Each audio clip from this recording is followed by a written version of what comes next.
Sometimes dreams are just dreams, fleeting visions that fade away with the morning light. But for Khem, the dream he had that night was something else entirely, so vivid, so real, it left him questioning whether he had truly come back at all. When Khem opened his eyes, there was no sky, no ground, just darkness. The kind of darkness that seemed alive, pressing against his skin, heavy and endless. The air was thick with white mist, rolling and curling like smoke from a fire you couldn't see. He tried to take a step, but stopped himself. The silence was deafening, broken only by the faint sound of his own breathing. Where is this place? The question echoed in his mind, but the void gave no answer. He clenched his fists, willing himself to wake up. This had to be a dream. It had to be.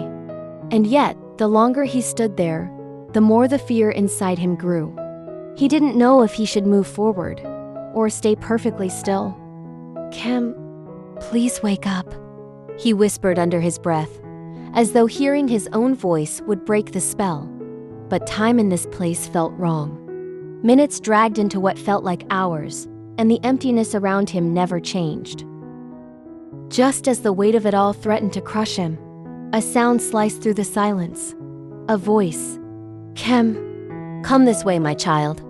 It was soft, familiar, and it carried a warmth he hadn't felt in years. Through the swirling fog, a faint figure appeared, a woman in a white blouse and a traditional tie skirt, her hand lifted in a gentle wave. Khem's breath hitched. "Mom? Is it really you?" His voice cracked, the hope in it trembling on the edge of disbelief. The woman smiled, her voice as tender as the lullabies she once sang to him. "It's me, my son. Don't be afraid. I'll take you out of here." Something deep in his heart knew it truly was her. "Mom!"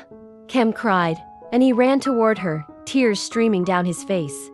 The mist swirled around his feet, cold and damp, almost as if the void itself wanted to hold him back. His hands shook as he reached out, desperate to feel the warmth he had longed for every day since her passing. When he finally wrapped his arms around her, reality struck with an icy chill. There was no warmth, no heartbeat. His mother's form felt like smoke, solid enough to hold for a second, but slipping away the next. The emptiness confirmed what he had feared. This was not the world of the living. Khem pulled back slightly, his forehead pressed against hers, hoping to catch some sign of life in her eyes. And yet, even as he felt the coldness of her hands against his own, there was something comforting in her presence, something familiar. Something that told him that even in death she still cared for him. Her smile was soft, serene. "It's okay, my son. I'm here with you. Even if only for a moment." He wanted to hold on forever, but a distant glow caught his attention. White light glimmered faintly, growing brighter as if guiding him somewhere safe. She noticed his gaze. "Khem, follow that light, my child. It will lead you home." Khem shook his head, unwilling to leave her side. "What about you? Can't you come with me?" "I cannot, dear. My path ends here, but you must move forward. You must go." A lump formed in his throat, and he felt his chest tighten as tears welled up again. He tried to argue, but before he could speak, another voice pierced the dream-like mist, urgent, familiar, alive. "Khem, can you hear me? Khem!" It was Jet. Relief and panic collided in Khem's chest. He squeezed his mother's hands gently. Promise me you'll come back again someday. I'll wait for you." Her nod was tender, filled with love and longing. "Go now, Khem.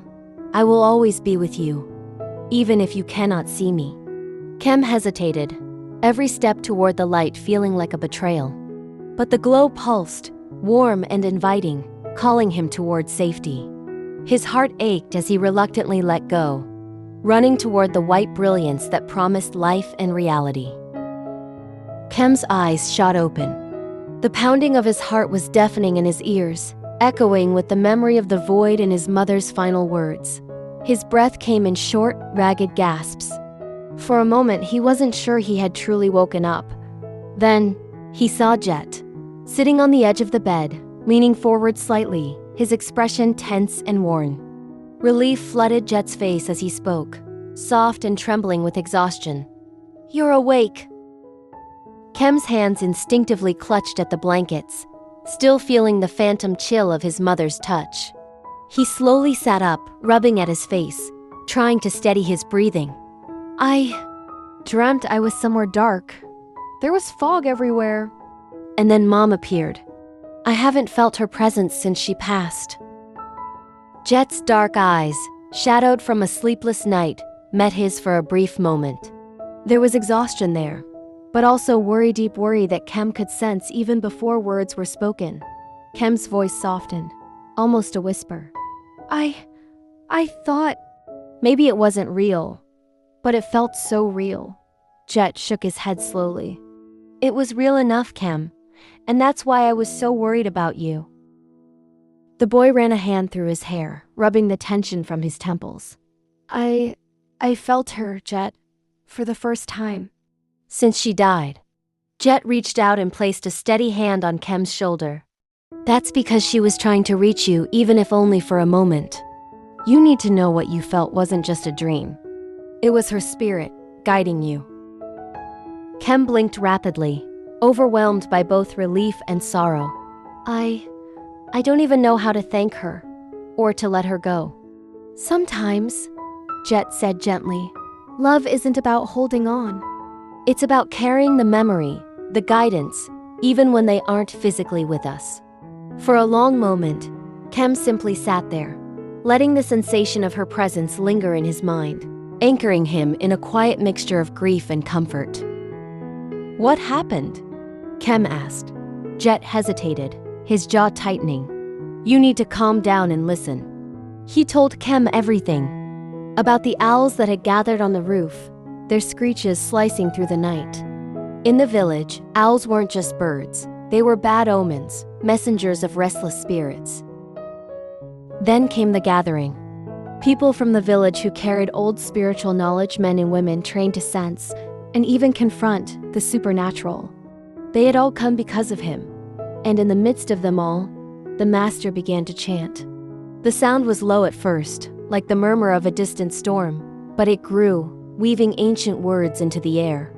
It was the assembly of deities' spell, a call for divine guardianship. Jet had only heard it once before, years ago, when the forest spirits had broken their boundaries. That time, the master's power had pushed them back into the deep woods. But last night, the shrieks began, high-pitched, inhuman, the same ones they had heard on the tour bus.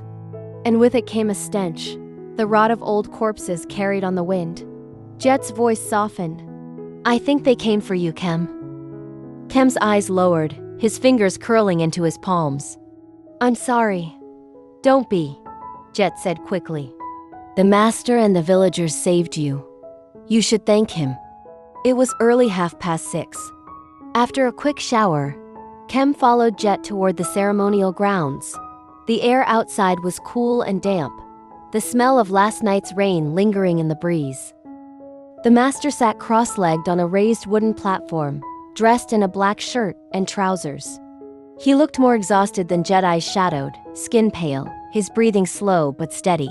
Jet bowed low, pressing his palms together in respect.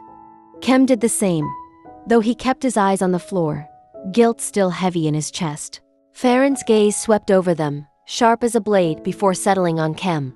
The weight of it made Khem's shoulders sink. And so the night's events were over? But the questions were just beginning. Why had the spirits come for him? And what would they do next time?